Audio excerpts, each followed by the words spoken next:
Welcome to program views makers. मैं हूं आपके साथ शाइस्ता यूसुफ। मामला यह है कि साबिक वजीर आजम इमरान खान ने खबरदार किया है कि अगर दुरुस्त फैसले न किए गए तो फौज तबाह हो जाएगी और मुल्क के 3 टुकड़े हो जाएंगे। निजी चैनल को इंटरव्यू में इमरान खान ने कहा कि अगर इंतखाबात का ऐलान नहीं होता तो मुल्क खाना जंगी की तरफ जाएगा। साबिक वजीर आजम के इस बयान पर मुसलसल बहस हो रही है। हुकूमती जमात की जानिब से इमरान खान पर सख्त तनकीद की जा रही है, जबकि तहरीक इंसाफ के रहनुमा और कारकुनान बयान का दिफा करने की कोशिश कर रहे हैं और सफाइयां देने की कोशिश कर रहे हैं कि इमरान खान के कहने का यह मतलब नहीं था। अब सवाल यह है कि क्या इमरान खान को अपने बयान पर माजरत करनी चाहिए? इस पर डिस्कशन के लिए जो मेहमान हमारे साथ मौजूद हैं, तारुफ मैं आपसे करवा देती हूँ। हमें जो है नासिर बेग चुगताई साहब ने, ब्रिगेडियर रिटायर्ड हारिस नवाज साहब हमारे साथ मौजूद हैं। हमें ज्वाइन किया है मुजम्मिल सोहरावर्दी साहब ने और शौकत पराचा साहब भी हमारे साथ मौजूद हैं। आप तमाम मेहमानों के वक्त का बेहद शुक्रिया। एनबीसी आपके जानिब आऊंगी। आपके ख्याल में खान साहब ने जो इंटरव्यू दिया, जो उनका बयान सामने आया, ये बयान उनका खदशा है या फिर कोई थ्रेट है? ये बयान इंडियन टेलीविजन पर जो थिंक टैंक हैं उनके, वो बरसों पहले दे चुके हैं। पहला तो ये था कि हम पाकिस्तान को फंडिंग करेंगे, पाकिस्तान में टेररिज्म फैलाएंगे पाकिस्तान के लोगों के ज़रिए। वो उन्होंने किया, लेकिन उनको बहुत बुरी तरह मार पड़ी, और ऐसी मार पड़ी पाकिस्तान की फ़ौज ने, रेंजर्स ने, अवाम ने उस बुरी तरह मारा कि वो अभी तक बिलबिला रहे हैं। फिर उसके बाद ये अमरीकी थिंक टैंक एक 2005 में आया था। उसने कहा था कि पाकिस्तान के 4 टुकड़े हो जाएंगे और कहा था 2012 तक हो जाएंगे। उस पर भी बात हुई और वो भी नहीं हो पाया। तो ये बुलंद सोचें होती हैं गैर मुल्कियों की, जो हम अडॉप्ट कर लेते हैं। हम सुनते हैं और हम समझते हैं कि हम बड़े सुकरात अफलातून हैं हम, और हम उसको अडॉप्ट कर लेते हैं, ले लेते हैं, अपना लेते हैं। अगर वो ये नहीं कहते कि मैं तुम्हें लिख कर देने को तैयार हूँ, तो मैं उनको एक बेनिफिट ऑफ डाउट दे सकता था बहुत आराम से, कि वो ये कह सकते थे कि देखिए ये बातें हो रही हैं, साजिशें हो रही हैं, इस तरह की बातें हुई हैं।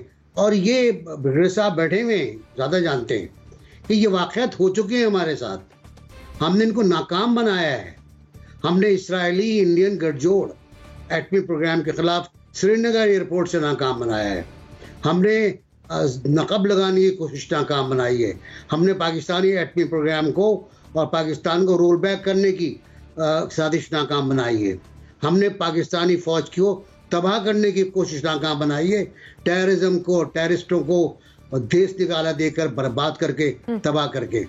तो हमारे पास तो वो नहीं है। आप हमें कहते हो शाम और इराक और सीरिया बन जाएंगे, हम वो नहीं है भाई। आप डायनेमिक्स देखो इस मुल्क के। ये मुल्क लड़ चुका है दहशतगर्दों से, दुश्मनों से। हाँ, मशरक़ पाकिस्तान अलग हुआ, हमारी गलतियों से अलग हुआ। दुश्मन का तो बाद में नंबर आता है ना।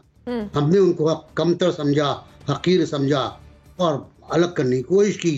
ख्वाहिश भी थी, अलग हो गए वो, अपना काम कर रहे हैं वो, अब हमारा कुछ नहीं बिगाड़ रहे वो। तो मेरा ख्याल है खान साहब का ये बयान पता नहीं किस कैफियत में थे वो, जब भी उन्होंने ये कहा कि मैं लिख कर देने को तैयार हूँ कि ये होगा, पहले मुल्क दिवालिया होगा, फिर ये होगा, फिर ये होगा, फिर अल्लाह ना करे जो वो उन्होंने फरमाया। तो लेकिन मुझे यकीन है कि ये मुल्क जो है उसमें इतनी ताकत है कि वो उन तमाम साजिशों का मुकाबला कर सके। किया है, मिसाल मौजूद है हमारे पास, हम करते रहे, कोई कुछ भी कहता रहे। लेकिन मुझे दुख इस बात का है कि मेरे एक साबिक वजीर आज़म ने कहा, जुल्फ़िकार अली भुट्टो को फांसी हुई तो उसने किताब लिखी मरने से पहले, if I S A senator. उसमें ये कुछ नहीं था, उसमें वसीयतें थी, नसीहतें थी कि अवाम के लिए काम करना, अवाम की बहबूद के लिए काम करना, ये था। उसके बाद एक और प्राइम मिनिस्टर का इंतकाल होता है। बेनज़ीर ने कभी ये बात नहीं कही, और बेनज़ीर के मरने पर तो ज़रदारी साहब ने जो कुछ कहा वो तारीखी बात है। उन्हें कितना बुरा भला कह लें आप, जो चाहें कह लें, लेकिन वो एक जुमला पाकिस्तान खपे, काम कर गए पाकिस्तान के लिए।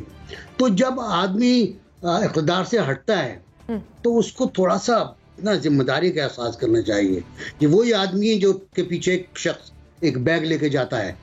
वो बैग में क्या है ब्रिगेडियर साहब बता देंगे आपको। और इतनी बड़ी जिम्मेदारी के बाद इतना गैर जिम्मेदाराना बयान मुझे बिल्कुल तवक्को नहीं थी। पहले जब पैड से इससे पहले जो कह चुके थे वो बरक्स था। वो ये था पाकिस्तानी फौज इतनी मजबूत है कि दुश्मन के दांत खट्टे कर देगी। हमारे एटमी प्रोग्राम इंतहाई महफूज हाथों में है, कोई इसका बाल बीका नहीं कर सकता। पाकिस्तान बहुत ताकतवर मुल्क है, कोई इसे कुछ नहीं बिगाड़ सकता। 2 हफ्ते के बाद ये क्या हो गया, इससे भी नहीं आया। तो इसका जवाब आपके माहिरीन देंगे, मैं तो इस मामले में बिल्कुल लायल हूँ। ब्रिगेडियर साहब, खान साहब का जो ये बयान सामने आया, क्या लग रहा है कि खान साहब मायूस हैं? ये बयान खान साहब की फ्रस्ट्रेशन को जाहिर कर रहा है? शायद 1-2 बातें बहुत अहम हैं। देखें, एक्स प्राइम मिनिस्टर को एक तो ये ज़रूर पता होना चाहिए कि कौन सी लैंग्वेज डिप्लोमेटिक है, आपने कौन से अल्फाज इस्तेमाल करने हैं, कौन से नहीं करने। जो सबसे बड़ा इनका ड्रॉबैक है, he doesn't realize what and at what time he is saying, और वो कहना चाहिए कि नहीं कहना चाहिए।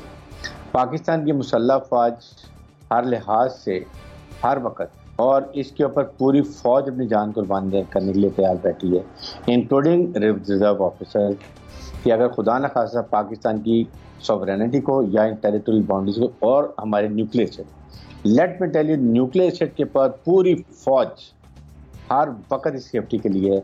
हमारा कमांड एंड कंट्रोल सिस्टम इतना ज़्यादा स्ट्रॉन्ग है और इतना मॉडर्न है कि इसको वेस्ट भी पूरा एक्नॉलेज करता है। इट्स नॉट लाइक इंडिया, जिसमें आपने देखा होगा कि कई दफ़ा यूरेनियम वहाँ पर जो है वो लीकेज होता है, बेचा जाता है, और वो कभी नेपाल में श्रीलंका में पकड़ा जाता है, तो कभी इंडिया में पकड़े जाते हैं, लेकिन कोई एक्शन नहीं होता क्योंकि इंडिया की उनको बड़े ममालिक को ज़रूरत है। इसलिए इस मौके पर यह बात करना, मुसल्लह फ़ौज की जो सेक्रीफाइस हैं, आपने 51 कंट्री नेटो की वो नहीं कर सकी अफगानिस्तान में। जो हमने प्रोफेशनल तरीके से अपने सिपाही सलार की कमांड में पूरे मुल्क से दहशतगर्दी तकरीबन ख़त्म कर दी थी, एक दोबारा नई वेव स्टार्ट हुई है, और नो द रीजन उसके क्या वजूहत हैं। उन्होंने बात मेरे ख्याल में ये करना चाह रहे थे कि जी मुल्क के जो हालात हो रहे हैं उसमें अगर मुल्क खुदा न खास्ता दिवालिया होता है, जो कि अल्लाह ना करे काफ़ी हालात ख़राब है, और आई एम श्योर रिट्रीव भी होगा, ऐसी कोई बात नहीं है। Nobody will allow nuclear country to go economical disaster के अंदर, वी शुड नो, क्योंकि दे कांट अफोर्ड कि न्यूक्लियर कंट्री जो उसको इस तरीके से छोड़ दिया जाए। और उसमें उनका ये, उसके बाद अगर वो ऐसे हालात होते हैं, दैट मीन्स कि फिर वो आपको प्रेशराइज कर सकते हैं IMF वर्ल्ड बैंक से। लेकिन आपको ये कहने की ज़रूरत नहीं है, अजीत डोभाल भी ये बात करता है, ये सेनेटर बिल्कुल NBC ने बात की कि सेनेटर जो उनके थिंक टैंक, उन्होंने, मैंने खुद वीडियो क्लिप देखा है कि हम पाकिस्तान को मजबूत नहीं होने देंगे। पाकिस्तान क्योंकि चाइना के नज़दीक है, पाकिस्तान की फ़ौज बहुत स्ट्रॉन्ग है, पाकिस्तान की जियोस्ट्रेटिक लोकेशन ऐसी है, इसलिए CPEC हम पाकिस्तान की इकोनॉमिक तरक्की नहीं करने देंगी।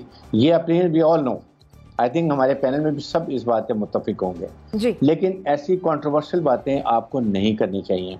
आपने बात करनी है ये कहें कि मैं एप्रीहेंड कर रहा हूँ, खुदा न खास्ता हमारे अवाम की इकोनॉमिक प्रॉब्लम ऐसी होंगी, अल्टीमेटली इसका फैक्ट जो है ओवरऑल ये हो सकता है, but you can't be certain कि जी ऐसे हो जाएगा। आई फील के इमरान खान प्राइम मिनिस्टर को शुड क्लैरिफाई के did he mean it like this, और वो ये उन्होंने वैसे मुंह से बात निकल गई है, ही मस्ट क्लैरिफाई, क्योंकि पॉलिटिक्स वर्सेस पॉलिटिक्स होनी चाहिए। इसी तरह जो अपोजिशन है उनको भी वो बातें उस तरह बात करनी चाहिए जो एक लिमिट के अंदर। आप गद्दारी लगा दें, ये लगा दें, आई थिंक हमें जमहूरियत को चलाना है। फौज का सिर्फ डोंट ड्रैग फौज, अब आम फौज अब नहीं आएगी। आपने जो फैसले करने आपस में लड़े बेरे, अनलेस खुदा न खाता रियासत का कोई खतरा होगा, देन फौज definitely will ensure protection of Pakistan. ठीक, मुजम्मिल सोहरवर्दी साहब, मरियम नवाज साहिबा का भी एक बयान सामने आया कि इमरान खान की सियासत के 300 टुकड़े हो जाएं।